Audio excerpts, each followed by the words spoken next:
पर इसका मतलब ये नहीं है कि भाजपा वाले नहीं। दूसरी बात, मैं आपसे असहमत हूँ।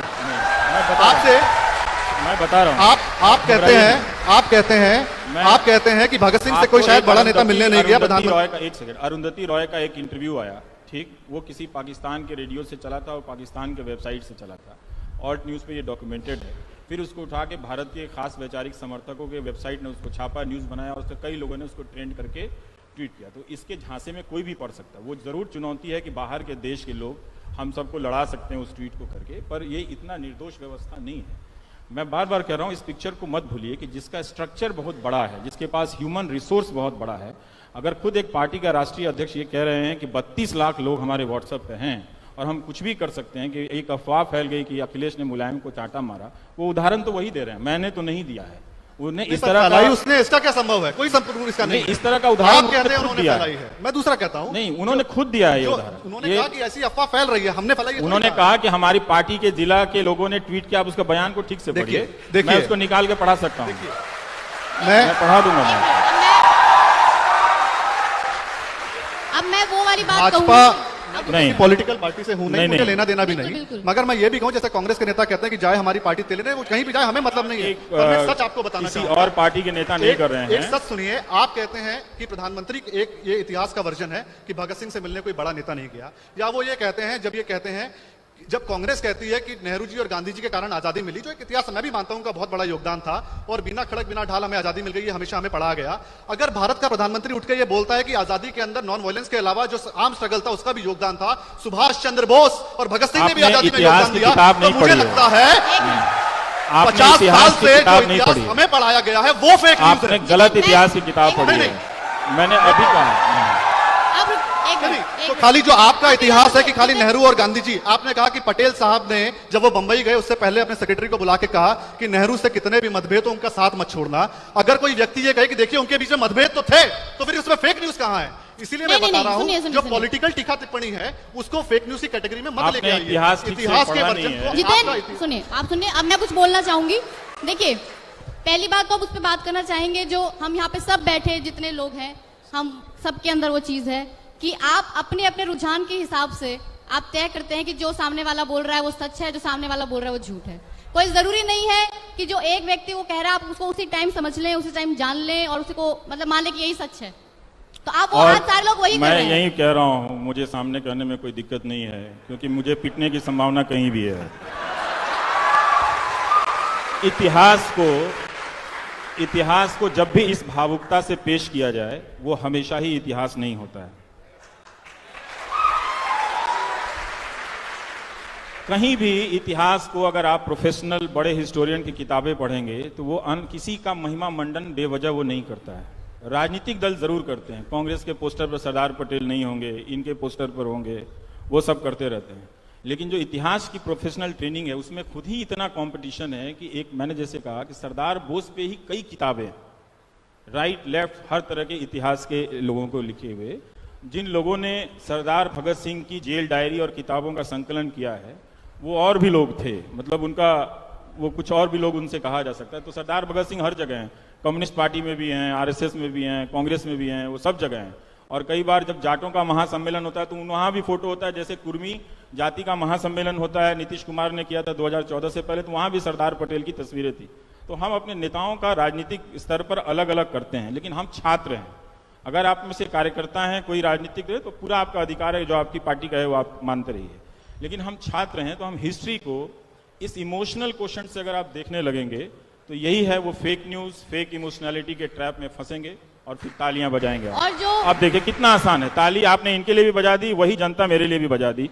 तो प्लीज मत कीजिए ये काम, प्लीज रैशनैलिटी को लाइए, तार्किकता को लाइए, थोड़ा सा समझिए हमने क्या कहा, इन्होंने क्या कहा, खुद परखिए। मैं बार बार कह रहा हूं कि किसी पे आंख बंद करके भरोसा मत कीजिए, थोड़ा मेहनत कीजिए, आपको पता चलेगा कि कहां क्या नाइंसाफी हुई है, कहां क्या कुछ हुआ है। खुद भी सोचिए कि क्या आप इन नफरत की बातों से, फेक न्यूज की बातों के हटा के क्या आप किसी नेता को पसंद नहीं कर सकते हैं? आप इतने कमजोर कब हो गए, है ना? तो एक बात ये सोचिए। दूसरी बात, पूरी तरह से सहमत हूं और ये करना चाहिए, आपको करना है, क्योंकि ये लड़ाई जो है आप पे कब्जा करने की लड़ाई है, ठीक? न्यूज चैनल जरा सावधानी से देखा कीजिएगा, वरना कब आप दंगाई बन जाएंगे आपको पता नहीं चलेगा। बिल्कुल सही। आप एक गणेश शंकर विद्यार्थी जी का कोट है, तब कांग्रेस की सरकार नहीं थी और तब मीडिया की सरकार नहीं थी, बीजेपी की सरकार नहीं थी और मीडिया की भी सरकार नहीं थी, और ये अच्छा स्लिप ऑफ टंग था। लेकिन देखिएगा कि लोकतंत्र इतिहास में कई बार खतरे में पड़ा है और कई बार उभर कर भी आया है।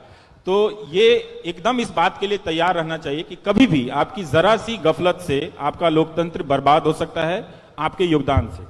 तो और मीडिया किस तरह का खेल करता है कि पहला एडिटोरियल है उनका प्रताप साहब का, प्रताप अखबार में जो कानपुर से निकला था, गणेश शंकर विद्यार्थी का, वो लिख रहे हैं, वैसे अभी यहां पूरा अंधकार नहीं हुआ है किंतु लक्षण वैसे ही दिखते हैं। ये 1913 है।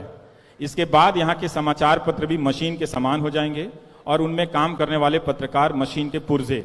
इसके फलस्वरूप ना व्यक्तित्व रहेगा और ना ही सत्य असत्य का अंतर। कितने महान व्यक्ति थे। अन्याय के विरुद्ध डर जाने और अन्याय के विरुद्ध लड़ जाने और न्याय के लिए आफतों के बुलाने की चाह नहीं रहेगी। आप इतने कमजोर हो जाएंगे। जैसे आप पूछते हैं ना, आप इतना कैसे बोल लेते हो, ये सवाल ही आपको बताता है कि आप एक नागरिक के रूप में समाप्त हो चुके हैं। सरकारों ने आपको डराकर समाप्त कर दिया है। तो ऐसा सवाल कभी किसी से मत पूछिएगा।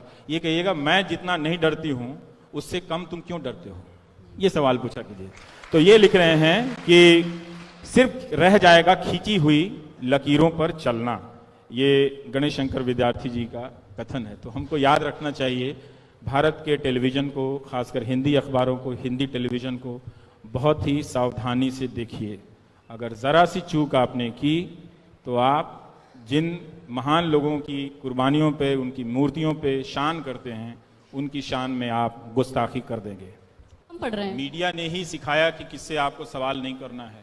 मीडिया ने ही बहुत सारी खबरें गायब कर दी। तो जो नो न्यूज है वो भी एक तरह का फेक न्यूज है कि अगर आप असली चीजें ना जान के कुछ और चीजें जान रही हैं या आपको बताया जा रहा है।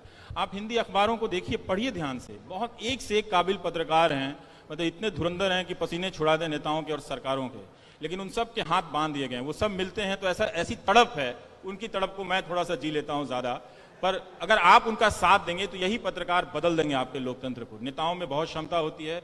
हमारा न्यूज चैनल खासकर और मीडिया, मैं बहुत जिम्मेदारी से कह रहा हूं, जो मुझे पिछले 4 साल में दिखा है और उसके पहले जिस तरह से उसमें गिरावट आ रही थी, वो बहुत होशो हवास में सोच समझ के भारत के इस अर्जित लोकतंत्र को, जिसको पाने के लिए लोगों ने काला पानी की सजा भुगती, उसको बर्बाद कर रहा है। ये बात मैं ताली बजवाने के लिए नहीं कह रहा हूं, ताली मत बजाइएगा। आपके अखबारों के संपादक, आपके पत्रकार, उनके मालिकान, ये सब मिलकर इस लोकतंत्र को बर्बाद करने में लगे हुए हैं। अगर आप बतौर नागरिक नहीं उठकर खड़े हुए, इस झूठ से नहीं लड़ पाए, लड़ाई आपकी है कि क्या आप इस झूठ से लड़ पाएंगे, और हारना आपकी नियति है, तो आप इस नियति को बदल पाएंगे। 150 साल पहले किसी ने सोचा था कि हम नियति को बदल पाएंगे, लेकिन लंबी लड़ाई थी तो बदली थी। तो ये बहुत ज़रूरी है कि आप इन न्यूज़ चैनलों की हरकतों को समझें, इनके जो स्लोगन्स हैं, किस तरह से हिंदू मुस्लिम नफरत की बातें हो रही हैं। क्या आपने यही हिंदुस्तान चाहा था? वो तो जो हो गया 1947 में, वो क्या आपको 2019 में फिर से चाहिए? क्यों चाहिए? और फिर जो सचिवालय के बाहर प्रदर्शन कर रहे हैं नौकरी वाले, उनको क्या चाहिए? उनको तो नौकरी चाहिए ना। तो अपने सवालों को मत बदलने दीजिए, मत भटकने दीजिए। तो मैं जिम्मेदारी से कहता हूं कि हिंदी न्यूज चैनल आपको बर्बाद कर रहे हैं। सबसे पहले आपको दंगाई बना रहे हैं। अंग्रेजी भी आ गए उसमें, और अंग्रेजी भी आ गया है, पर तो मैं हिंदी का हूं तो मैं अंग्रेजी उसकी खबर ज्यादा रखता हूं।